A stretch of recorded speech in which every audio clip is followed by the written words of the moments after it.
ಅವರನ್ನು ಅವ್ರಿಗೆ ಏನಾದರೆ ವ್ಯವಸ್ಥೆ ಇಲ್ಲದ್ರೆ ಕ್ಷೇತ್ರದ ಪ್ರಕಾರ ಅವರಿಗೆ ಊಟ ತಿಂಡಿ ವ್ಯವಸ್ಥೆ ಮಾಡಿ ಮಲಗಲಿಕ್ಕೆ ವ್ಯವಸ್ಥೆ ಮಾಡಿ ಊರಿಗೆ ಹೋಗಲಿಕ್ಕೆ ಹಣ ಕೊಡುವ ಉದ್ದೇಶದಿಂದ ಇವರು ಅವರನ್ನು ಕರ್ಕೊಂಡು ಬಂದರು.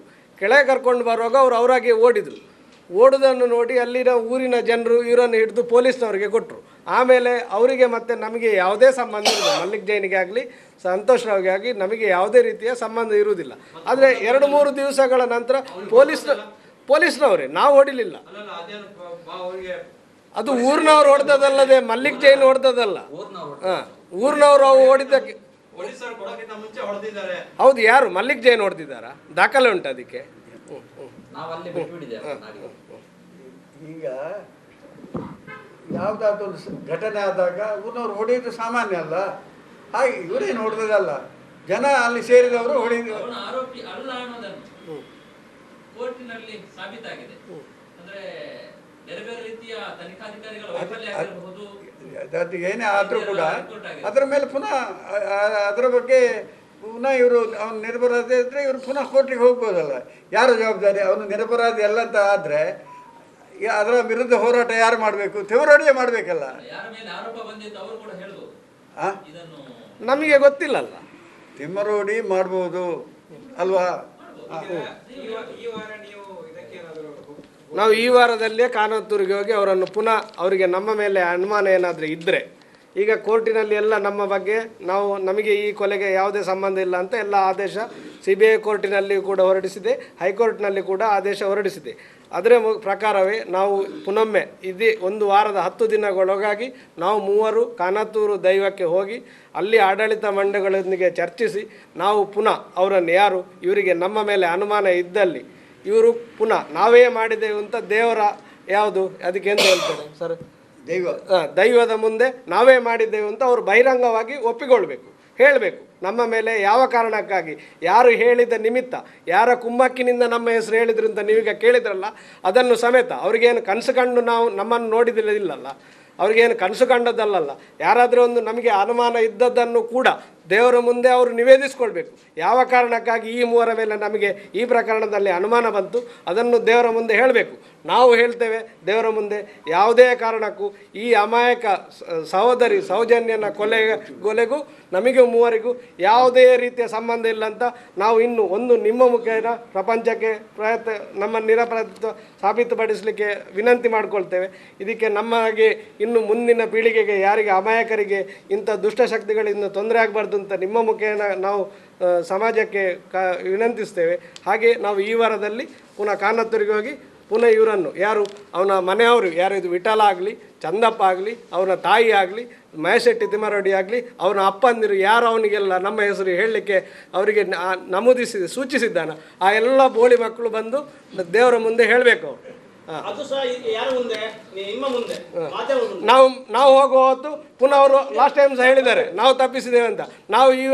ನಾವೀಗ ಹೋದ ತಕ್ಷಣ ನಿಮ್ಮ ಪತ್ರಿಕಾ ಮಾಧ್ಯಮದ ಎಲ್ಲ ವರದಿಗಾರರ ಹತ್ರ ಮನವಿ ಮಾಡ್ತೇವೆ. ನಾವು ಹೋಗುವ ದಿನಾಂಕವನ್ನು ನಿಮಗೆ ತಿಳಿಸ್ತೇವೆ. ಸಾಧ್ಯವಾದಲ್ಲಿ ನೀವು ಕೂಡ ಅಲ್ಲಿಗೆ ಬಂದು ಸಮಾಜಕ್ಕೆ ನ್ಯಾಯವನ್ನು ತೋರಿಸಬೇಕಾಗಿ ನಿಮ್ಮ ಮುಖೇನ ಕೂಡ ನಾವು ಕೇಳ್ಕೊಳ್ತೇವೆ. ನಾವು ದಿನಾಂಕವನ್ನು ನಿಮ್ಮ ಹತ್ರ ಹೇಳ್ತೇವೆ. ನೀವು ಸಹ ಸಾಧ್ಯವಾದಷ್ಟು ಬಂದು ಬೇಕಾದರೆ ನೇರ ಯಾವುದು ಲೈವ್ ಎಲ್ಲ ಉಂಟಲ್ಲ, ಲೈವೇ ಆಣೆ ಪ್ರಮಾಣ ಮಾಡುವ. ಇವರು ಎಲ್ಲ ಇನ್ನು ಮುಂದೆ ಇವರ ಈ ಕೆಟ್ಟ ಸದುದ್ದೇಶ ಎಲ್ಲ ಸಮಾಜಕ್ಕೆ ಗೊತ್ತಾಗಬೇಕು. ಮತ್ತೊಂದು ಪ್ರಶ್ನೆ ಇತ್ತು, ಸೌಜನ್ಯ ಕೊಲೆಯ ಹಿಂದಿನ 10 ವರ್ಷದಲ್ಲಿ ಅಲ್ಲಿ 400ಕ್ಕೂ ಹೆಚ್ಚು ಅಸಹಜ ಸಾವು ಪ್ರಕರಣ ದಾಖಲಾಗಿದೆ, ಅನಂತರ ಆಗಿಲ್ಲ ಅನ್ನೋದು ಕಮ್ಮಿ ಆಗಿದೆ ಅಂತ, ಅದು ಹೌದಾ? ಅದು ಪೊಲೀಸ್ ತನಿಖಾ ಅಧಿಕಾರಿಗಳ ಹತ್ರ ಕೇಳಬೇಕು, ಅದು ನಮ್ಮ ಹತ್ರ ಕೇಳೋದಲ್ಲ. ನಮಗೇನು ಮಾಹಿತಿ ಇಲ್ಲ. ನಾವು ಬಂದದ್ದು ನಮ್ಮ 3 ನಿರಪರಾಧಿತ್ವ ಸಾಬೀತುಪಡಿಸಲಿಕ್ಕೆ ನಿಮ್ಮ ಮುಖೇನ ಪ್ರಪಂಚಕ್ಕೆ ತಿಳಿಸಬೇಕು ಅಂತ ಮಾತ್ರ.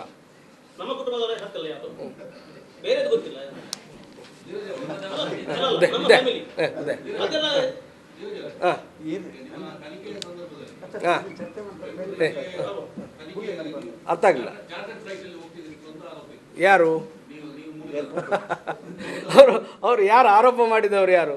ಅದನ್ನು ತನಿಖಾಧಿಕಾರಿಗಳಿಗೆ ಅವರು ನಮ್ಮ ಅವರಿಗೆ ನಾನು ಹೇಳಿದೆಲ್ಲ ಅದನ್ನು ಈ ಕಾನತ್ತೂರಲ್ಲಿ ಬಂದು ಅವರು ಹೇಳಿ, ನಾವೀಗ ನೀವು ಏನು ಹೇಳಿದಿರಿ ಅದು ಯಾರು ಅವರಿಗೆ ಹೇಳಿದ್ದಾರೆ, ಅವರಿಗೆ ಆ ಮಾಹಿತಿ ಕೊಟ್ಟಿದ್ದಾರಲ್ಲ ಅದನ್ನು ಕೂಡ ದೇವರ ಮುಂದೆ ಅವರು ಆಣೆ ಪ್ರಮಾಣ ಮಾಡಲಿ. ಯಾವುದು ಅದು ಅಲ್ಲಿ ದೇವರ ಮುಂದೆ ಹೇಳುವ ಇವರ ಮುಂದೆ ಹೇಳುವ ಅಗತ್ಯ ನಮಗಿಲ್ಲ. ಯಾಕೆಂದರೆ ಆ ಯೋಗ್ಯತೆಯನ್ನು ಅವರು ಉಳ್ಕೊಳಿಸಲೇ ಇಲ್ಲ. ಅವರಿಗೆ ಇದ್ದರೆ ನಿಜವಾಗಿ ಒಂದು ಶುರುವಿಗೆ ಅನುಮಾನ ಬಂದರೆ ಇರಲಿ, ಒಂದು ನಮಗೆ ಸಹ ಬೇಸರ ಉಂಟು, ಒಂದು ಮನೆಯಲ್ಲಿ ಹಾಗೆ ಆಗುವಾಗ ಎಲ್ಲರಿಗೂ ಸ್ವಾಭಾವಿಕವಾಗಿ ನಾವು ಸಹ ಅದನ್ನು ಗೌರವಯುತವಾಗಿ ತಗೊಂಡಿದ್ದೇವೆ. ನಾವು ಅದಕ್ಕೆ ನಮ್ಮಿಂದ ಎಷ್ಟು ಸಾಧ್ಯವಾಗ್ತದೆ ನಮಗೆ ಸಹ ಎಲ್ಲ ಮನೆಯವರನ್ನೆಲ್ಲ ಬಿಟ್ಟು ನಾವು ನ್ಯಾಯ ಸಿಗಬೇಕೆಂಬ ಒಂದೇ ಉದ್ದೇಶದಿಂದ ನಾವು ನಮಗೆ ಎಷ್ಟೇ ಸಮಾಜದಲ್ಲಿ ಹೀಯಾಳಿಸಿ ಮಾತಾಡಿದ್ರು ಯಾವುದನ್ನು ನಾವು ಕ್ಯಾರ್ ಮಾಡದೆ ನ್ಯಾಯ ಸಿಗಬೇಕೆಂಬ ಒಂದೇ ಉದ್ದೇಶದಿಂದ ಇಷ್ಟು ಹೋರಾಟ ಮಾಡಿ ಸಹ ಈ ರೀತಿ ಅನಾವಶ್ಯಕವಾಗಿ ಪುನಃ ಇವರು ಸಮಾಜದ ಮಾರ್ಗ ತಪ್ಪಿಸ್ತಾರಲ್ಲ, ಅದಕ್ಕೋಸ್ಕರ ನಾವು ಈ ಸಲ ಖಾನಾತ್ತೂರಿಗೆ ಹೋಗಿಯೇ ಹೋಗ್ತೇವೆ. ಅಲ್ಲಿ ಆಣೆ ಪ್ರಮಾಣಕ್ಕೆ ಅವರನ್ನು ಪುನಃ ಬಹಿರಂಗವಾಗಿ ಆಹ್ವಾನಿಸ್ತೇವೆ. ಅವರು ಧೈರ್ಯ ಇದ್ದರೆ ಅವರಿಗೆ ನಮ್ಮ ಮೇಲೆ ಇದೇ ರೀತಿ ಏನೇ ಅನುಮಾನ ಇದ್ದರೂ ದೇವರ ಮುಂದೆ ಅವರು ಹೇಳಬೇಕು. ಅವರು ಹೇಳಿದ ಪ್ರತಿ ಈ ಪ್ರಕರಣದಲ್ಲಿ ನಮ್ಮ ವಿರುದ್ಧ ಏನೇ ಹೇಳಿದರೂ ನಾವು ಅದಕ್ಕೆ ಸುಖಾಸುಮ್ಮನವಾಗಿ ದೇವರ ಮುಂದೆ ಆಣೆ ಪ್ರಮಾಣಕ್ಕೆ ಯಾವುದೇ ವಿಷಯದಲ್ಲಿ ತಯಾರಿದ್ದೇವೆ. ಇದಕ್ಕೆ ಒಂದು ಫುಲ್ ಸ್ಟಾಪ್ ಬೀಳಬೇಕಲ್ಲ. ನಾವೆಲ್ಲ ಆಗಿದ್ದೇವೆ. ನಾವು ನಮ್ಮ ಇದರಲ್ಲಿ ಎಲ್ಲ ಇದು ಕೋರ್ಟಲ್ಲಿ ಹಾಕಿದ್ದೇವೆ. ನಮ್ಮ ವಿರುದ್ಧ ಸುಳ್ಳು ಆರೋಪ ಮಾಡಿದ್ದಕ್ಕೆ ನಮ್ಮ ಬೆಳ್ತಂಗಡಿ ನ್ಯಾಯಾಲಯದಲ್ಲಿ ಅವರ ಮೇಲೆ ಕೇಸನ್ನು ಕೂಡ ಹಾಕಿದ್ದೇವೆ. ಮಾನನಷ್ಟ ಹಾಕಬೇಕಷ್ಟೇ. ಇದು ಖಾಲಿ ಸುಳ್ಳು ಆರೋಪ ಮಾಡಿದ್ದಕ್ಕೆ ಕೇಸನ್ನು ಕೂಡ ಹಾಕಬೇಕು. ದುಡ್ಡು ಬೇಕಲ್ಲ ಸ್ವಾಮಿ, ಇವ್ರ ಹತ್ರ ಡಬ್ಬಿದು ದುಡ್ಡು ಉಂಟು, ನಮ್ಮ ಹತ್ರ ದುಡ್ಡು ಮಾತ್ರ ಇರೋದು. ನಮಗೆ ಯಾರ್ದು ಹಾಗೆ ಇವರ ತಲೆ ಹೊಡೆದ ದುಡ್ಡೆಲ್ಲ ಇಲ್ಲ. ಕೊಡ್ತೀರಾ ನೀವು, ಸಹಾಯ ಮಾಡ್ತೀರಾ, ನಾವು ಹಾಕ್ತೇವೆ. ಹಾಂ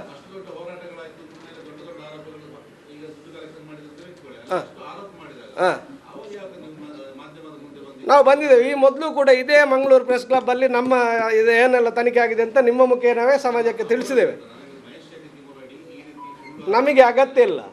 ನಮ್ಮ ಉದ್ದೇಶ ಅಂತ ನ್ಯಾಯ ಸಿಗಬೇಕೆಂಬುದು ಮಾತ್ರ. ಈಗ ಪುನಃ ಶುರು ಮಾಡಿದ್ದಲ್ಲ ಅವರು, ಇದರ ಮೊದಲು ಬಂದಿದ್ದೇವೆ ನಾವು. ಈಗ ಮೊನ್ನೆಯಿಂದ ಯಾಗ ಇದನ್ನು ಅವನನ್ನು ಬಿಡುಗಡೆ ಆಯ್ತಲ್ಲ, ಆಮೇಲೆ ಸ್ಪೀಡ್ ಪುನಃ ಪ್ರಾರಂಭ ಆದದ್ದು. ಒಬ್ಬ ಅಪರಾಧಿಯನ್ನು ಮೊನ್ನೆ CBIಯಲ್ಲಿ ಅವನು ನಿರಪರಾಧಿ ಅಂತ ಬಿಟ್ಟರಲ್ಲ, ಆಮೇಲೆ ಪ್ರಾರಂಭ ಪುನಃ ವ್ಯಾಪಾರ. ಸರಿ, ಇವಾಗ ಮನೆ ಅಂದರೆ ಈಗ ಅವನನ್ನು CBI ಕೋರ್ಟ್ ನಿರಪರಾಧಿ ಅಂತ ಹೇಳಿ, ಆದರೆ ಒಬ್ಬ ಮನೆಯವರಿಗೊಂದು ಸಾಮಾನ್ಯವಾಗಿ ನೋವು ಇರ್ತಾರೆ, ಈ ಪ್ರಕರಣದ ಅಪರಾಧಿಗಳು ಯಾರಂತ. ಹೌದು, ಅದು ಯಾರು ಅದನ್ನು ತಿಳಿಯಪಡಿಸಬೇಕು? ಪೊಲೀಸ್ ಇಲಾಖೆ. ಇವರನ್ನು ಸುಖಗಾಸ ನೋಡುವ ತೆಮರೋಡಿ ಅಲ್ಲ, ಅವನು ಅದನ್ನು ತೆಗೆಸಿಕೊಡ್ಬೇಕು. ಜವಾಬ್ದಾರಿ ಇಲ್ವಾ ತೆಮರೋಡಿಗೆ? ಯಾರ್ಯಾರ ಮೇಲೆ ಅಪಾದನೆ ಮಾಡಿಬಿಡುದಾ? ಇವತ್ತು ಅನಿವಾರ್ಯವಾಯಿತು ನನಗೆ. ನನ್ನ ಬದುಕಿನಲ್ಲಿ ನಾನು ಹೀಗೆ ಬರಲಿಲ್ಲ. ನನ್ನ ಸಮಾಜದ ಪ್ರಶ್ನೆ. ತನಿಖೆ ಮುಗಿತು ಅಂತ ಹೇಳಿ ಇದು ಕೊಟ್ಟರು ಅಥವಾ ಏನು? ಅದು CBI ಅಧಿಕಾರಿಗಳಿಗೆ ಕೊಟ್ಟಿದ್ದಾರೆ, ನಮಗೇನು ದಾಖಲೆಯನ್ನು ಕೊಡಲಿಲ್ಲ. ನಾವು CBI ನ್ಯಾಯಾಧೀಶರ ಹತ್ರ ಕೇಳಿದೆವು.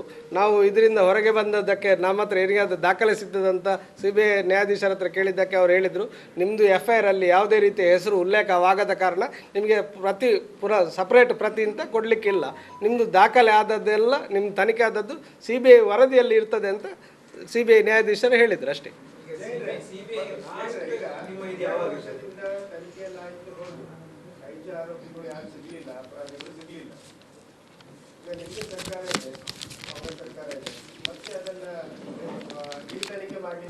ಯಾರಿಗೆ ಬೇಕಾಗಿದೆ ಅವರು ಮಾಡಿಸ್ಬೋದು. ಅದ ನಾನು ನನ್ನ ಸಮಾಜದ ಮೇಲೆ ಅವ ಅಟ್ಯಾಕ್ ಮಾಡಿದ್ದಕ್ಕಾಗಿ ಇವತ್ತು ಬಂದದ್ದು ಇದು.